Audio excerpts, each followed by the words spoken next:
Hello friends, welcome to my channel curiosity with সুনয়।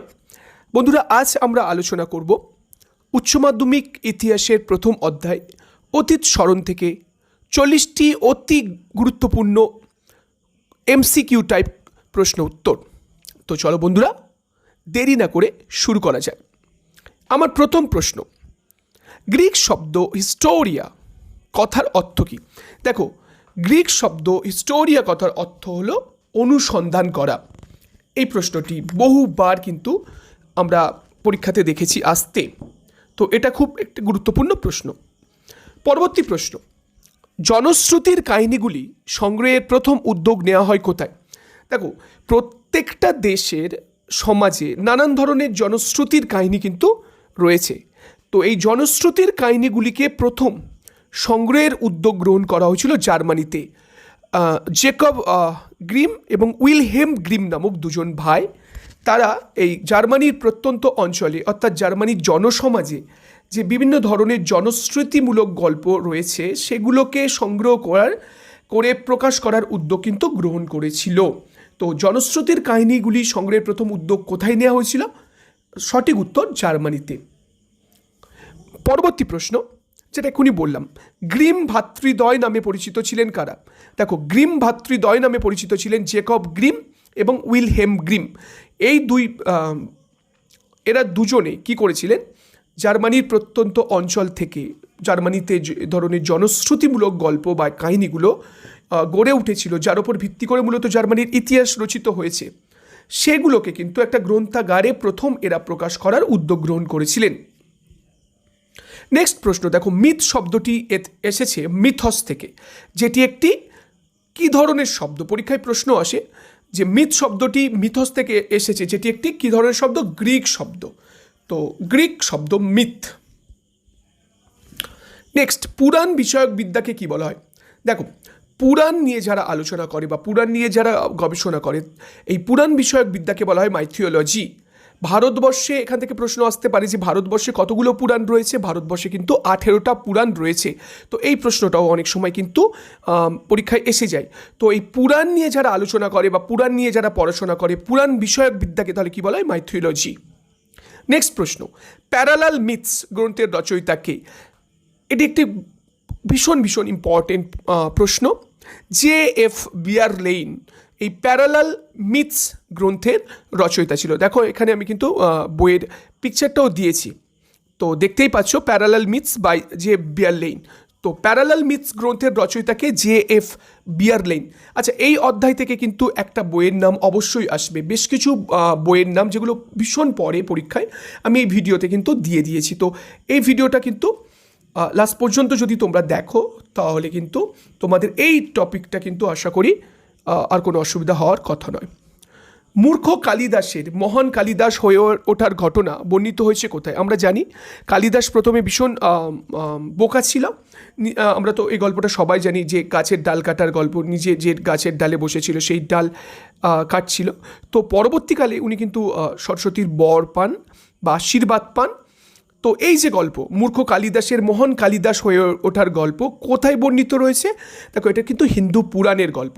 তো হিন্দু পুরাণ থেকে কিন্তু এই গল্পটা কিন্তু নেওয়া হয়েছে। তো আমরা কম বেশি এই গল্পটা ছোটোবেলায় আমরা জেনেছি বা আমরা সবাই জানি। তো সঠিক উত্তর হিন্দু পুরাণ।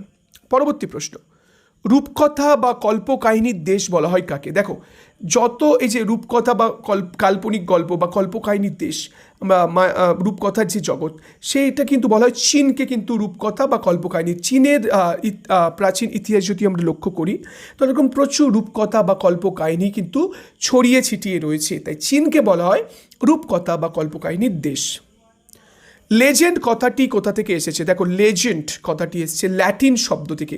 প্রত্যেক দেশের ইতিহাসে আমরা কতগুলো লেজেন্ড বা বীর গাথা আমরা জানি বা আমরা সেগুলো জানি। যেমন ভারতবর্ষের যে কাহিনী রয়েছে, সেখানে রাম গ্রিসের একজন লেজেন্ড, গ্রিসের ইতিহাসে হারকিউলিস একজন লেজেন্ড। তো লেজেন্ড, এই যে লেজেন্ড কথাটি এসেছে কিন্তু ল্যাটিন শব্দ থেকে। নেক্সট প্রশ্ন, যার কথাই বলছিলাম, তো প্রাচীন গ্রীসের এক অন্যতম কিংবদন্তি চরিত্র বা লেজেন্ড হলেন কে? হারকিউলিস।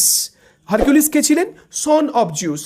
গ্রীসের যে মহান দেবতা জিউসের কিন্তু ছেলে ছিলেন হারকিউলিস, এবং হারকিউলিস কিন্তু ভীষণ শক্তিমান একজন যোদ্ধা, কিংবদন্তি চরিত্র। গ্রিসের ইতিহাস, শুধু গ্রিসের ইতিহাস নয়, আমরা যদি রোমান হিস্ট্রিতেও দেখি সেক্ষেত্রেও কিন্তু হারকিউলিসের নাম কিন্তু ভীষণ প্রসিদ্ধ। তো প্রাচীন গ্রিসের একজন অন্যতম কিংবদন্তি চরিত্র হলো হারকিউলিস। প্রাচীন ভারতের একজন অন্যতম কিংবদন্তি চরিত্র হলো কে? দেখো, প্রাচীন ভারতের একজন অন্যতম কিংবদন্তি চরিত্র হলো রামচন্দ্র। পঞ্চতন্ত্র গ্রন্থের রচয়িতা, আমরা ছোটবেলা থেকে কিন্তু পঞ্চতন্ত্রের গল্প পড়ে আমরা অনেকেই পড়েছি পঞ্চতন্ত্রের গল্প। তো পঞ্চতন্ত্রের পঞ্চতন্ত্র এই যে গ্রন্থটি কে রচনা করেছিল? বিষ্ণু শর্মা। পঞ্চতন্ত্র গ্রন্থের রচয়িতাকে বিষ্ণু শর্মা। এখানে আমি পিকচারও দিয়ে দিয়েছি পঞ্চতন্ত্র বইয়ের, দেখো। তো পঞ্চতন্ত্র লিখেছে কিন্তু বিষ্ণু শর্মা। নেক্সট, বৈজ্ঞানিক ইতিহাসের জনক কাকে বলা হয়? দেখো, ইতিহাসের জনক কিন্তু হেরোডোটাসকে বলা হয়, কিন্তু যদি পরীক্ষায় প্রশ্ন আসে বৈজ্ঞানিক ইতিহাসের জনক কাকে বলা হয়, তখন আমরা কিন্তু বলবো থুকিডিডিসকে। গ্রীসের একজন বিখ্যাত সাহিত্যিক, দার্শনিক, রাষ্ট্রবিজ্ঞানী আমরা যাই বলি না কেন, থুকিডিডিসকে কিন্তু বৈজ্ঞানিক ইতিহাসের জনক বলা হয়। এখানে পিকচারও আমি দিয়ে দিচ্ছি থুকিডিডিসের, তো দেখতে পাচ্ছ এটা একটা স্ক্রাপচার। তো এখানে থুকিডিডিসকে আমরা দেখতে পাচ্ছি। তো বৈজ্ঞানিক ইতিহাসের জনক কাকে বলা হয়? থুকিডিডিস। এই প্রশ্নটা বহুবার কিন্তু পরীক্ষায় এসছে। চৈনিক ইতিহাস চর্চার জনক কাকে বলা হয়? দেখো, চীনের ইতিহাস চর্চার জনক বলা হয় সুমা কিয়েনকে। তো চৈনিক বা চীনের ইতিহাস যদি আমরা জানতে চাই তাহলে কিন্তু আমরা সুমা কিয়েনের কিন্তু বিভিন্ন বইয়ের ওপর আমাদের ডিপেন্ড করতে হয়। তাই চৈনিক ইতিহাস চর্চার জনক কাকে বলা হয়? সুমা কিয়েন। নেক্সট প্রশ্ন, ইতিহাস রচনার পদ্ধতিকে কি বলা হয়? ইতিহাস রচনার পদ্ধতিকে বলা হয় হিস্টিওগ্রাফি। তো এখানে দেখো, হোয়াট ইজ হিস্টিওগ্রাফি, একটা আমি পিকচার দিয়ে দিয়েছি। তো ইতিহাস রচনার এই যে পদ্ধতি সেটাকে বলা হয় হিস্টিওগ্রাফি। নেক্সট প্রশ্ন, আধুনিক ইতিহাস চর্চার জনক কাকে বলা হয়? দেখো, আধুনিক ইতিহাস চর্চার জনক কিন্তু বলা হয় ইবন খালদুনকে। তো এখানে তোমরা পিকচারও দেখতে পাচ্ছ ইবন খালদুন। তো আধুনিক পরীক্ষা যদি এরকম একটা প্রশ্ন আসে যে আধুনিক ইতিহাস চর্চার জনক কাকে বলা হয়, তখন কিন্তু উত্তর কী হবে? ইবন খালদুন। নেক্সট প্রশ্ন, সব ইতিহাস সমকালীন ইতিহাস উক্তিটি কার? দেখো, এই উক্তিটি কিন্তু ক্লোচার। তো সব ইতিহাস সমকালীন ইতিহাস, এই উক্তিটি কিন্তু ক্লোচের। বহুবার এই প্রশ্নটা কিন্তু পরীক্ষায় এসেছে। ইতিহাস হলো বিজ্ঞান, এর বেশিও নয় কমও নয়, এই উক্তিটি কার? দেখো, এই উক্তিটি ঐতিহাসিক বিউরি এই উক্তিটি করেছিলেন। ইতিহাস হলো বিজ্ঞান, এর বেশিও নয় এর কমও নয়। জাদুঘরের প্রথম উৎপত্তি কোথায় হয়? দেখো, জাদুঘরের প্রথম উৎপত্তি হয়েছিল কিন্তু প্রাচীন গ্রিস। আমরা জানি প্রথম নগর রাষ্ট্রের উদ্ভব হয়েছিল প্রাচীন গ্রিসে, আধুনিক নগর রাষ্ট্র। তো সেখানেই কিন্তু আমরা প্রথম জাদুঘরের উৎপত্তি হয়েছিল। তো প্রাচীন গ্রিসের যে সভ্যতা ছিল সেটা কিন্তু খুবই একটা ডেভেলপড, উন্নত শহর বা উন্নত সভ্যতা ছিল। তো এখানেই প্রথম জাদুঘরের উৎপত্তি হয়েছিল। নেক্সট প্রশ্ন, পৃথিবীর প্রাচীনতম জাদুঘরটি কোথায় অবস্থিত? দেখো, জাদুঘর থেকে কিন্তু বহু প্রশ্ন পরীক্ষায় আসে। পৃথিবীর প্রাচীনতম জাদুঘরটি অবস্থিত মেসোপটেমিয়ায়। তো মেসোপটেমিয়াতে কিন্তু পৃথিবীর প্রাচীনতম জাদুঘরটি, আমরা এই মেসোপটেমিয়ার যে জাদুঘরের পিকচার এখানে দেখতে পাচ্ছি। তো পৃথিবীর প্রাচীনতম জাদুঘরটি কিন্তু মেসোপটেমিয়াতে অবস্থিত।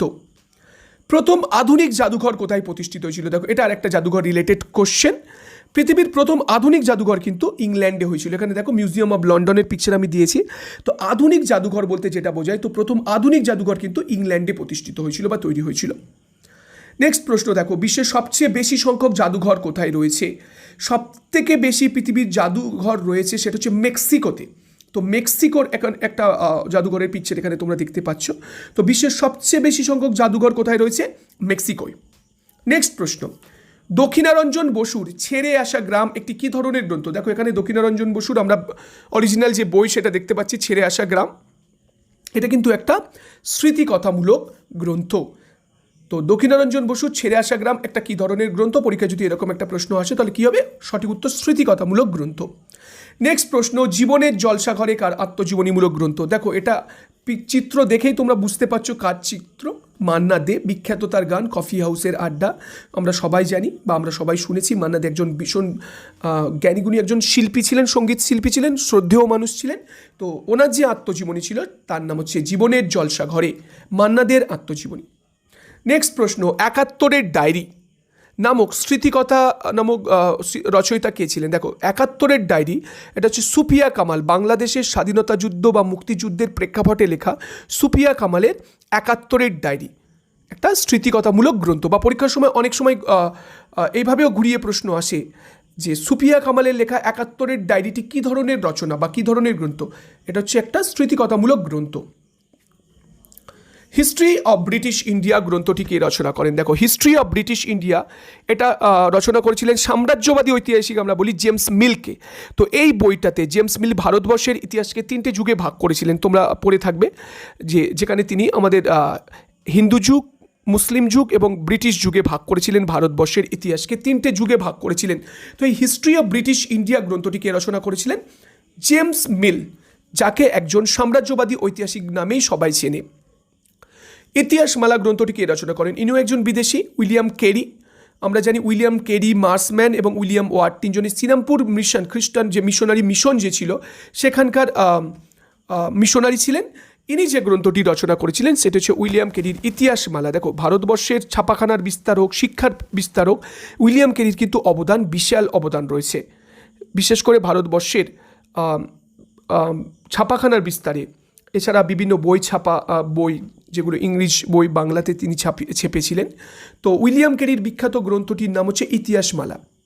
প্রতাপাদিত্য চরিত্র এর গ্রন্থটির রচয়িতাকে? দেখো, প্রতাপাদিত্য চরিত্র এই গ্রন্থটির রচয়িতা হচ্ছে রামরাম বসু। এখানে প্রতাপাদিত্যের পিকচার আমি এখানে দিয়েছি, তো এটা দেখতে পাচ্ছ কিন্তু রাজপুত বীর রাজা প্রতাপাদিত্য, তাকে নিয়ে রামরাম বসু যে রচনা সেটা হচ্ছে প্রতাপাদিত্য চরিত্র। ভারতের প্রথম প্রামাণ্য ঐতিহাসিক গ্রন্থ কোনটি? দেখো, ভারতবর্ষের যে গ্রন্থ থেকে আমরা ভারতবর্ষের ইতিহাস আমরা জানতে পারি, প্রথম ঐতিহাসিক গ্রন্থ সেটা হচ্ছে রাজতরঙ্গিনী, কলহনের রাজতরঙ্গিনী, যেখান থেকে মূলত আমরা কাশ্মীরের ইতিহাস জানতে পারি।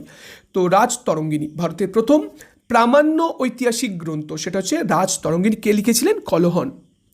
ভারতের ইতিহাসের জাতীয়তাবাদী ব্যাখ্যাকার কে ছিলেন? জাতীয়তাবাদী ব্যাখ্যাকার কারা? যারা নিজেদের দেশকে রিপ্রেজেন্ট করে, নিজেদের দেশকে গৌরব তুলে ধরে, সেই ধরনের ঐতিহাসিক ছিলেন ডক্টর রমেশচন্দ্র মজুমদার, যাকে ভারতবর্ষের জাতীয়তাবাদী ঐতিহাসিক নামে আমরা সবাই চিনি। তো রমেশচন্দ্র মজুমদার ভারতবর্ষের ইতিহাসে একজন ফেমাস ঐতিহাসিক এবং তিনি জাতীয়তাবাদী দৃষ্টিভঙ্গি থেকে কিন্তু তার ইতিহাস চর্চা করতেন। তাই ভারতের ইতিহাসে জাতীয়তাবাদী ব্যাখ্যাকার কে ছিলেন? সেটা হচ্ছে রমেশচন্দ্র মজুমদার। এখানে তোমরা রমেশচন্দ্র মজুমদারের পিকচার দেখতে পাচ্ছ।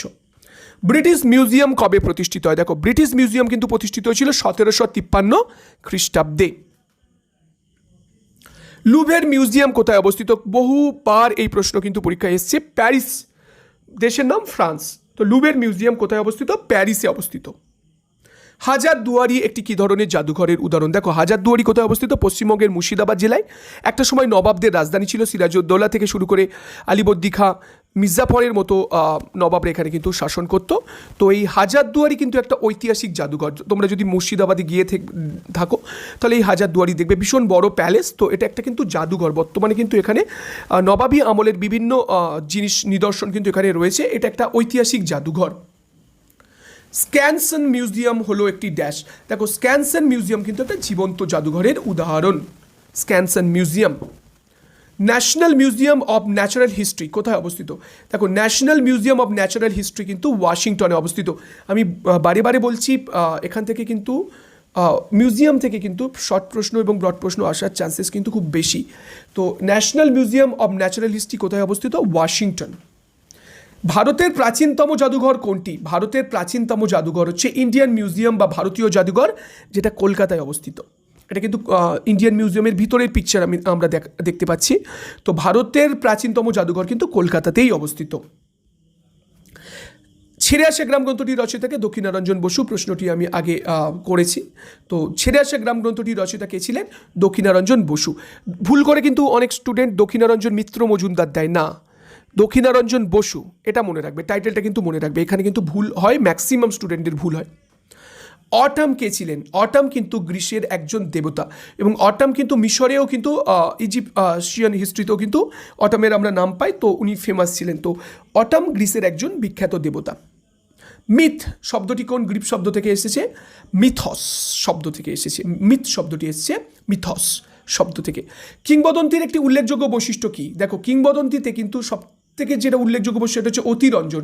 এখানে কিন্তু অতিরিক্ত কোনো ঘটনা কিন্তু একটু বাড়িয়ে চড়িয়ে দেখা হয় বা কাল্পনিক ঘটনা আমরা দেখতে পাই অনেক সময়। তো কিংবদন্তির একটি উল্লেখযোগ্য বৈশিষ্ট্য হলো অতিরঞ্জিত বা অতিরঞ্জন। হিস্ট্রি অফ হিন্দুস্তান গ্রন্থটির রচয়িতা কে? দেখো, হিস্ট্রি অফ হিন্দুস্তান গ্রন্থটি রচনা করেছিলেন আলেকজান্ডার ডাও। তো বন্ধুরা, এই পর্যন্ত তো আমি এই অতীত স্মরণ চ্যাপ্টার থেকে যে প্রশ্নগুলো বিগত কয়েক বছরে এসছে বা আসার সম্ভাবনা খুব বেশি, যে প্রশ্নগুলো ভীষণ ভীষণ ইম্পর্টেন্ট, এরকম 40টি প্রশ্ন নিয়ে তোমাদের সঙ্গে আলোচনা করলাম। যদি ভিডিওটা ভালো লেগে থাকে বন্ধুদের সঙ্গে অবশ্যই শেয়ার করো এবং ভিডিওটা শেষ পর্যন্ত দেখবে, তোমাদের অবশ্যই হেল্প হবে। পরীক্ষায় এই টপিক থেকে একটা প্রশ্ন আনকমন পাবে না, এটুকুনি গ্যারেন্টি আমি দিতে পারি। সো আজকের মতো এ পর্যন্ত।